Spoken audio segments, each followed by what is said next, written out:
Good morning friends, how are you? कैसे अच्छे हो? मैं आपको पढ़ाने वाला हूँ एसिड एंड बेस। क्या होता है एसिड?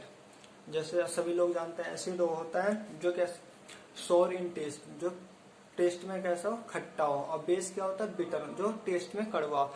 अगर कोई सॉल्यूशन, और ये भी जानते हैं कि हम कैसे चेक करते हैं एसिड एंड बेस। अगर कोई सॉल्यूशन में अगर लिटमस पेपर डालते हैं, अगर वो ब्लू में चेंज हो जाता है तो बेस होता है, अगर वो रेड में चेंज हो जाता है तो एसिड होता है। ये तो सब बचपन से जानते हैं। आज मैं पढ़ाने वाला, लेकिन Arrhenius theory of acid and base. चलो पढ़ते हैं। अरेनियस जी ने क्या कहा था? अरेनियस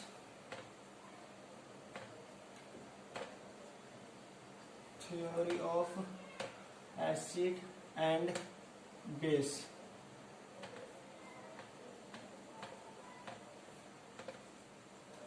एसिड, अरेनियस के अकॉर्डिंग एसिड क्या था? अगर कोई सब्सटेंस के पास H एटम है और वो एक्वस सॉल्यूशन में डिसॉल्व होकर H आयन देता है या प्रोटॉन देता है, उसे हम एसिड कहेंगे। When a substance contain H atom and dissolve in water or any aqueous solution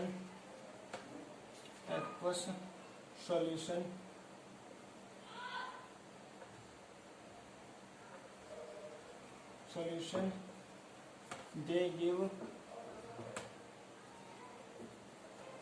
H ion. ठीक, इतनी बात समझ आ गई। अब हम समझते हैं एग्जाम्पल से। For example HCl। HCl हम जानते हैं बहुत ही हार्ड एसिड होता है, मतलब स्ट्रॉन्ग एसिड होता है। तो ये कैसे देगा? H plus and Cl। ये क्या दे रहा है? H आयन दे रहा है, इसे H आयन कहते हैं, और इसे प्रोटॉन भी कहा जाता है। ठीक है। और दूसरा, इसमें आप कहोगे तो इसमें तो वाटर तो दिख नहीं रहा। सही है, अब मैं वाटर से करा के दिखाता हूँ आपको। HCl प्लस वाटर के साथ डिसॉल्व करते हैं तो क्या होता है? H3 and Cl ion. समझ गया? तो क्या होगा? वाटर ने क्या कर लिया? H आयन को एक्सट्रैक्ट कर लिया। किससे? HCl से। तो क्या हो रहा है इसमें? H आयन क्या हो रहा है? रिलीज हो रहा है। तो हम उसको क्या कह रहे हैं? हम एसिड कह रहे हैं। अब इसके अपोजिट क्या है? बेस है। बेस क्या? अपोजिट नहीं, सॉरी। बेस उस सब्सटेंस को कहेंगे जिसके पास OH एटम हो या सब्सटेंस में, और उसे पानी में डिसॉल्व किया जाए या एनी अदर एक्वस सॉल्यूशन में डिसॉल्व किया जाए तो क्या रिलीज करे? OH आयन रिलीज करे। उसे क्या कहेंगे? बेस कहेंगे। क्या कहेंगे? बेस कहेंगे। किसी को नोट करना तो प्लीज नोट कर लीजिए, और मैं बेस बताता हूँ फिर आपको। आई होप आप लोगों ने नोट कर लिया होगा। अब मैं चलता हूँ बेस पर।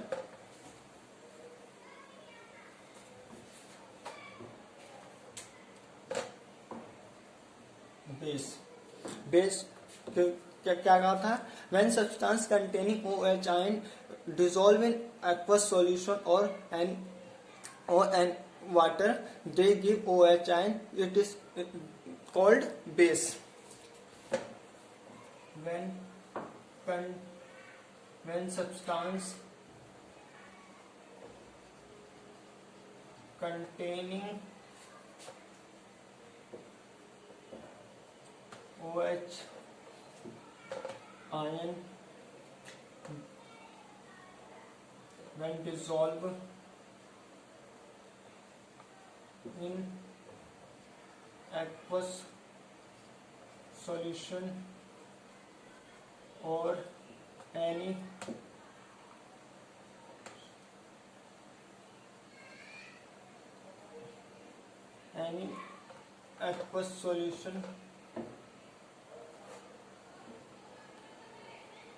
aqueous solution or water solution और वाटर, बस। For example NaOH, sodium hydroxide. इसके पास OH आयन है। जब इसे पानी में डिसॉल्व किया जाएगा तो कैसे ब्रेक होगा, HNaOH माइनस। अब पानी के साथ करके देख लो।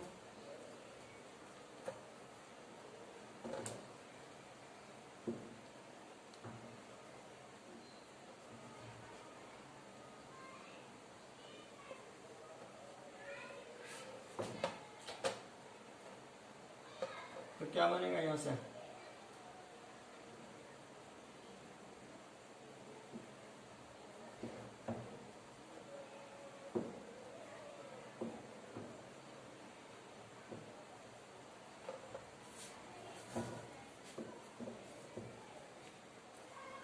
इस हाइड्रोजन ऑक्साइड ये जो होता है आप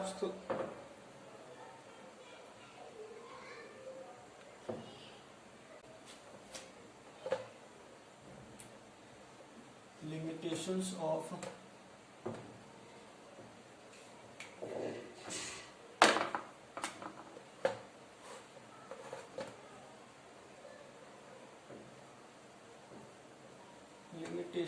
of Arrhenius theory.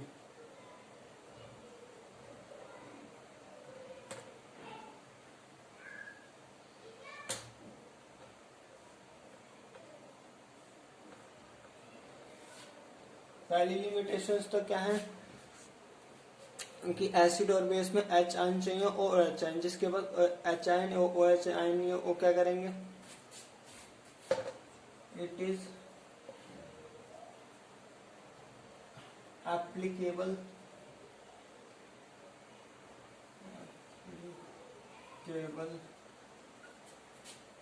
only those substance that contain H atom in acid and OH in base. दूसरी इसकी aqueous solution must be necessary, aqueous solution भी होना चाहिए, it is must be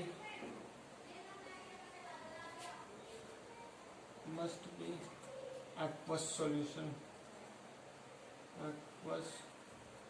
solution. तीसरी जिस सब्सटेंस के पास H एटम ना हो उसको ये क्या करेगा, एक्सप्लेन नहीं कर पाया था, जैसे कि those substance does not contain H atom and not explain acidity. For example,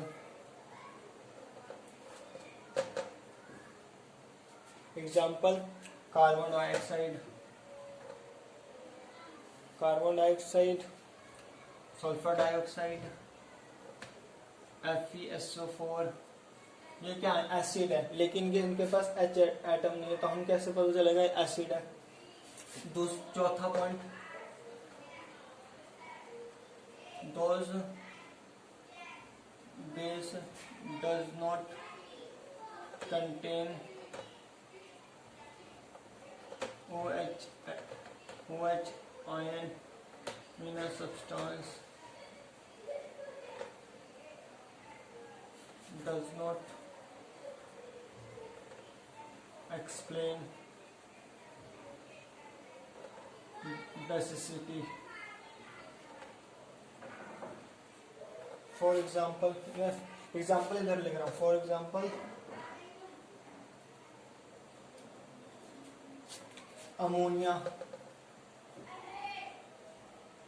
sodium carbonate, समझ आ गई।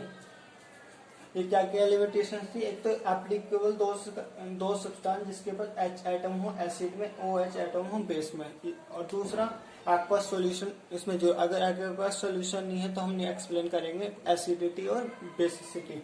और तीसरा, दो substance does not contain H atom does not explain acidity. जिसके पास H एटम नहीं है उसकी हम एसिडिटी नहीं बता सकते थे, जिसके पास OH आयन नहीं था उसकी हम बेसिसिटी नहीं बता सकते थे, जैसे कि ammonia sodium carbonate. I hope आप लोगों को एसिड और बेस अरेनियस थ्योरी समझ आ गई होगी। जिसको नहीं समझ आई हो प्लीज कमेंट में बता देना, और लाइक करना, शेयर करना और सब्सक्राइब जरूर कर लेना मेरे चैनल को।